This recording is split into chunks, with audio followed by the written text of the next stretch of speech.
Di materi saya sebelumnya kita sudah bahas tentang bagaimana cara membuat login yang terhubung dengan database, kemudian bagaimana memisahkan hak akses menu dari masing-masing user yang login.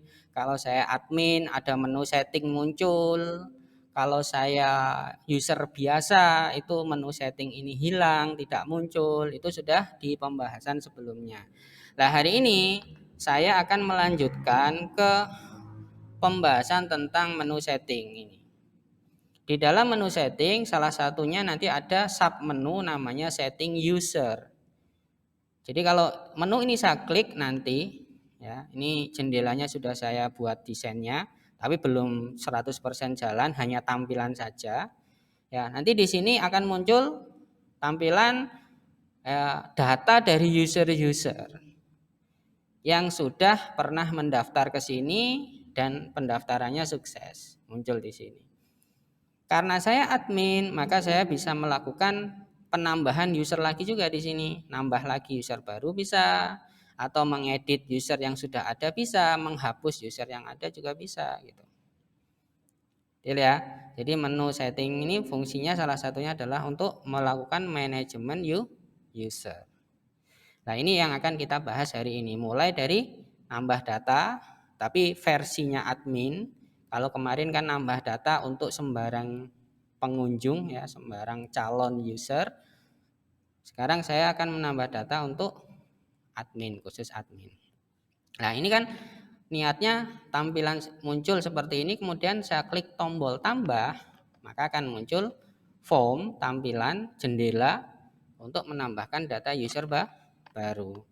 Nah, form tampilannya bisa Anda desain dari form mandiri, dari file mandiri.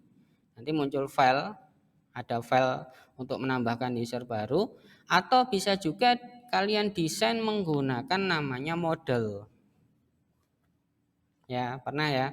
Kalau di materi Bootstrap, kalau kita masuk ke Get Bootstrap itu kan ada komponen yang disebut dengan modal ya. Modal. Nah, ini. Jadi kalau nanti saya klik misalkan muncul tampilan kayak gini, itu kan ini istilahnya modal. Ya, kalau dalam Bootstrap. Nah, ini bisa kita manfaatkan. Misalkan saya klik tombol tambah akan muncul modal di sini untuk menambahkan data user baru. Ya, lewat menu setting user. Saya akan ngambil model yang sederhana saja, yang simple, ya, tampilannya simple, misalkan seperti ini. Nah, ini simple atau yang lebih simple lagi, cari yang lebih simple atau yang paling simple di atas. Ya. Nah, ini simple ya. Ini saya copy aja dari sini. Saya copy, kemudian saya bawa ke file yaitu user ya. Dan itu ada di page user ini. Dan ini kemarin sudah kita buat. Saya taruh di bawah sini, saya kasih keterangan dulu, misalkan tambah user baru. Ini saya kasih sebagai keterangan, kemudian n tambah user baru. Ini saya paste. Kita pastikan dulu bahwa ini jalan. Ya. Ini di refresh, maka akan ada tombol seperti ini. Kalau diklik muncul ya. Jadi ini sudah jalan. Oke. Nah, tinggal saya pindahkan ini ke sini. Script ini ke sini. Oke. Saya pindahkan, berarti tombolnya ini akan saya pindahkan ke atas, menggantikan ini. Menggantikan tombol yang sudah saya buat di atas. Oke. Ini saya cut saja. Saya pindahkan ke atas. Ini di delete. Nah, seperti itu. Nah, tinggal saya sempurnakan. Contohnya misalkan tipenya di sini button, kelasnya BTN. Saya kecilkan sedikit BTN SM tombolnya ya. Kemudian warnanya BTN Danger. Kemudian kalau kita perhatikan di sini, tombol ini menggunakan data toggle-nya adalah model. Berarti dia nanti akan memicu munculnya model. Targetnya namanya adalah example model. Ini berupa ID. Nah, ini terkonek ke sini.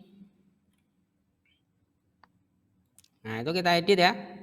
Kita edit misalkan namanya adalah modal tambah user. Misalkan gini namanya. ID-nya saya rubah seperti ini. Dan ini saya copy, kemudian saya gantikan ke sini.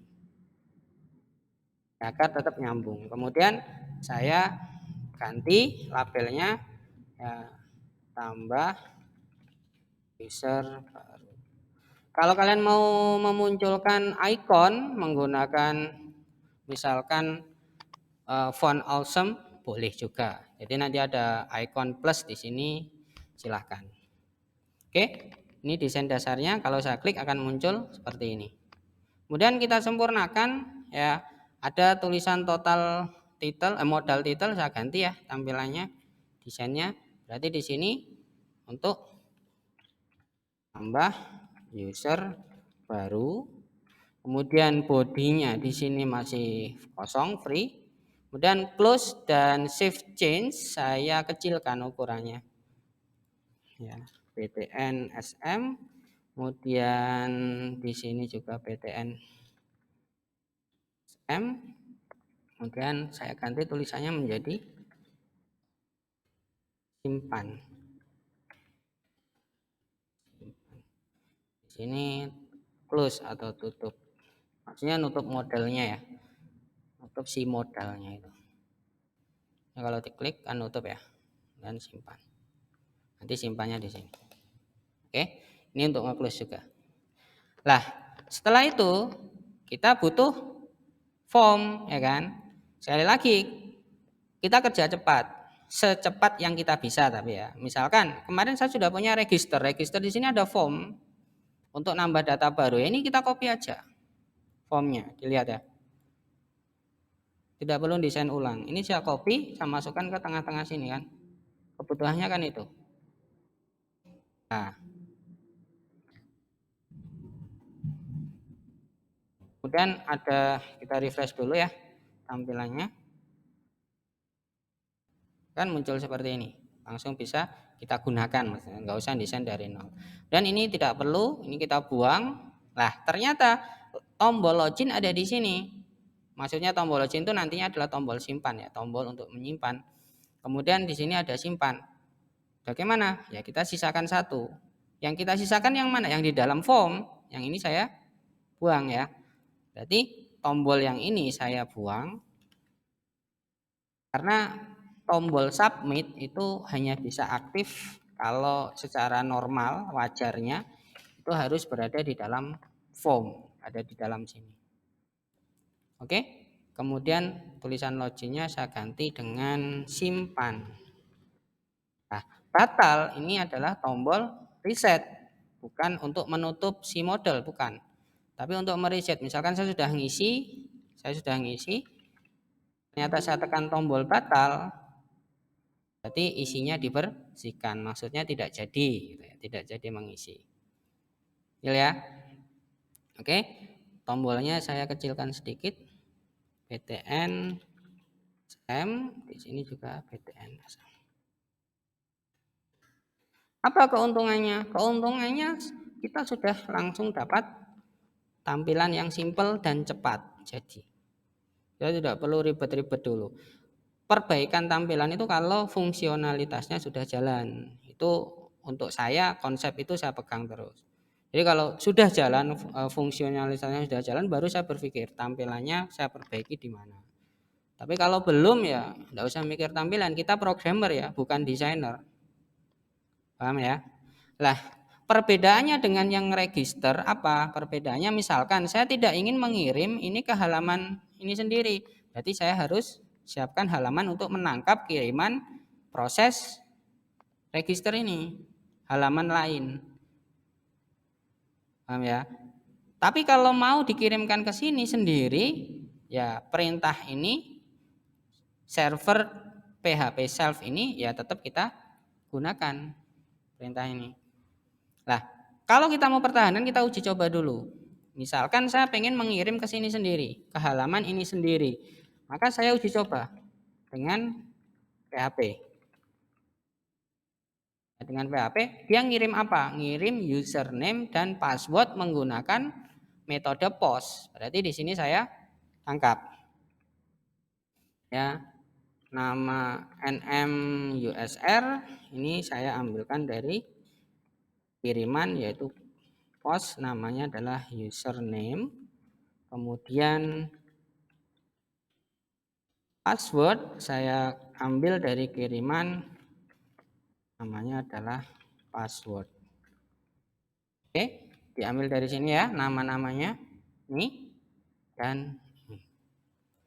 Kemudian kita echo, benar bisa terkirim atau tidak gitu. Disambungkan dengan spasi, sambungkan lagi dengan kita uji coba dulu. Kita refresh, kemudian nah oke, ini muncul. Kenapa? Karena di awal memang belum ada kiriman sama sekali. Oke, nggak masalah. Akan saya masukkan ini passwordnya sembarang, kita simpan.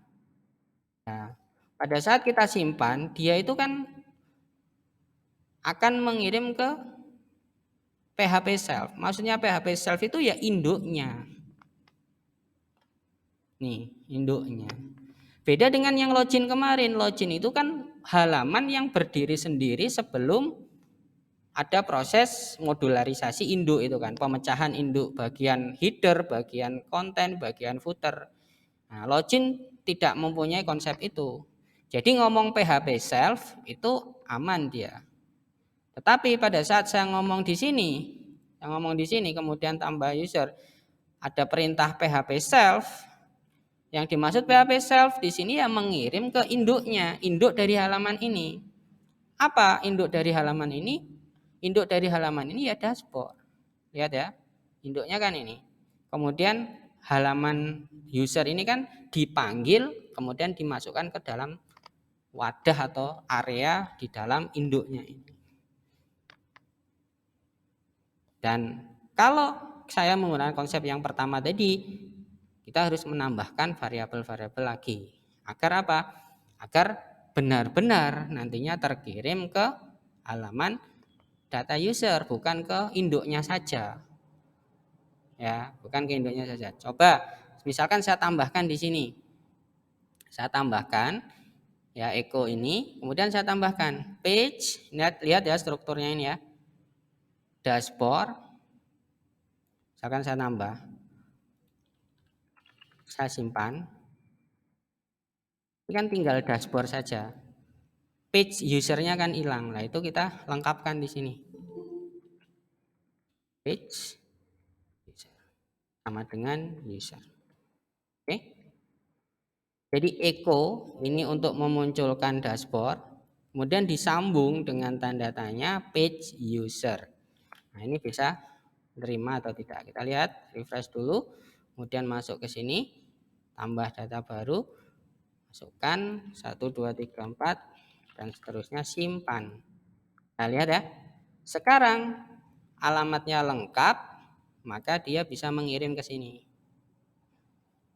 Ke halaman user ini sendiri. Jadi bukan hanya ke induknya saja, bukan. Karena ini konsep modularisasi. Tampilannya sudah dipecah-pecah. Dia harus dilengkapi. Cara melengkapinya sekali lagi, ini mengarah ke dashboard saja. Padahal setelah itu dia masih butuh apa? Tanda tanya page sama dengan user agar benar-benar muncul di sini. Baru itu ditambahkan di belakang. Nah, itu triknya seperti itu. Ya kan? Kalau sudah berhasil terkirim di sini bagaimana? Ya lihat aja di register. Register ada apa saja di sini yang bisa dimanfaatkan untuk dikopas misalkan. Oh, ini dikopas ini. Ya, di kopas saja. Ya. Ini dikopas saja. Copy berarti tinggal di scan di sini. Ya. Ini kan sama persis. Oke, sama persis. Kemudian kalau berhasil dia akan membangkitkan script ini. Nah, benar-benar bisa bangkit atau tidak maksudnya si switch alert itu, atau harus bagaimana agar bisa bangkit. Nah, ini yang harus kita cek atau kita uji coba. Kemudian kalau berhasil registrasi, lemparannya kemana? Lemparannya kan tidak ke login kan? Silahkan login kan? Tidak mungkin karena ini sudah login, sudah masuk ke login. Berarti bagaimana? Nah, sebenarnya kan ada proses-proses untuk melengkapi ini kan, melengkapi si script yang sebelumnya. Ya ini kita off-kan dulu, kita off-kan dulu, kita buktikan dulu bahwa proses register ini jalan ya. Jadi kiriman akan dibawa ke sini sendiri, ke halaman ini sendiri, kemudian akan ditangkap dalam sebuah proses registrasi user, munculkan alert. Nah, kita uji coba dulu, berhasil menambahkan data user atau belum. Oh ini ada kurung 121.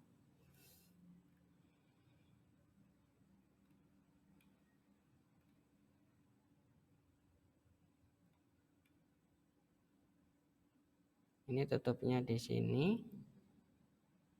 Kemudian cek kita dulu.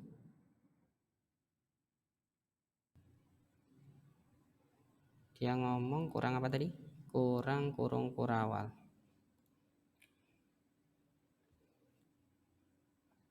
Atau kita ginikan dulu, Ini kita AP-kan dulu. Kita kopas lagi ya. Yang penting ini jalan dulu. Nah, titik koma di sini. Ini benar-benar bisa jalan atau tidak. Ya, kita refresh. Line 93. Oh, kurungnya kebanyakan.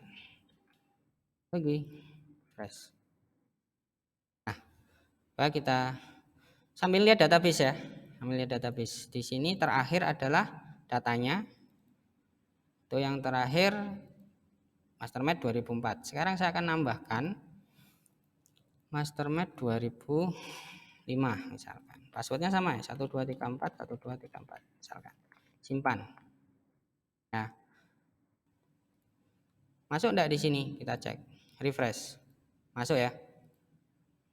Loh kok ID-nya? ID datanya kemarin kan ada proses perbaikan, itu datanya saya hapus, saya tambahin lagi. Hapus tambahin lagi. Akhirnya muncul ID-nya seperti ini. Enggak masalah. No problem ya. ID kan berjalan sendiri. Seperti itu. Nah, kita lihat ini sudah bisa masuk. Artinya registrasi sukses versi admin.